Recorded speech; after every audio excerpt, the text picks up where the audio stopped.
অন্যতম নেতা, যার নাম না বললেই নয়। আসলে এই সংগঠনে এখানে একটু বলে তারপর সবার পরিচয় দিয়ে দিই। সংগঠনে যেদিন আমি সংযুক্ত হওয়ার পরে, যেদিন আমরা অনেকেই অনেকভাবে ভয় দেখাইছে যে নূর যদি গায়েব হয়ে যায়, নূর যদি গুম হয়ে যায়, এই সংগঠনের নেতৃত্ব কে দেবে? আমি যদি নাদিম ভাইয়ের বক্তৃতা শুনছি, আমি মনে করছি যে না, এখন নূর যদি গায়েব হয়েও যায়, গণ অধিকার পরিষদের নেতৃত্ব দেওয়ার মতো লোক আমাদের আছে। সেজন্য তার পরিচয় দেওয়ার আগে আমি এতটুকু বলে রাখলাম।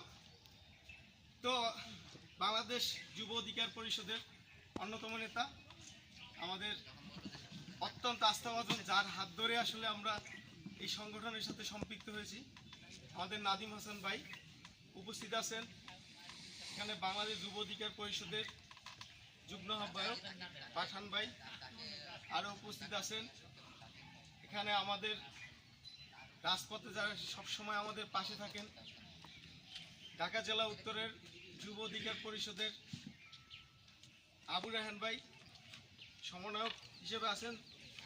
আরও উপস্থিত আছেন আমাদের ঢাকা জেলা উত্তরের সহ সমন্বয়ক ইসরাফিল ভাই। আরও ছাত্র অধিকার পরিষদের সংগ্রামী সভাপতি, যার নাম বললে আমার আসলে শরীরে অন্য একটা ইমেজ চলে আসে, সে হচ্ছে আমাদের মুকুল ভাই, যাকে আমরা সবসময় তাকে আমাদের অনেক সময় অনেক নির্দেশনা দিয়েছে। যাই হোক, এখন আমি মূল আলোচনায় আসি। ভাই, ওই যে অনেক ভাইয়েরাই বলে গেছে এখানে যে আমাদের তো স্বাধীনতা এনে দিয়েছে, স্বাধীনতা যে রক্ষা করবো আমরা, এটা যদি রক্ষা না করতে পারি, রুবেল ভাই বলে থাকে যে মরার পর তাদের কাছে আমরা জবাব দিতে পারবো না।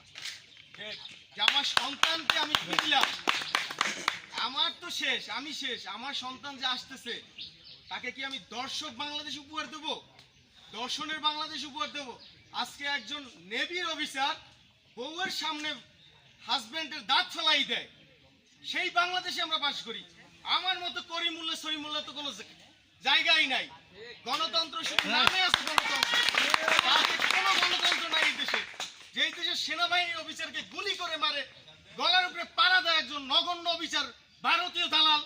আমি ভারতীয় দালালদের উদ্দেশ্যে বলতে চাই, পাকিস্তান থেকে মুক্ত হয়েছি দিল্লির গোলামি করার জন্য নয়। আন্দোলন সংগ্রামের মাধ্যমে এই সরকারের পতন ঘটিয়ে থাকবো। আমরা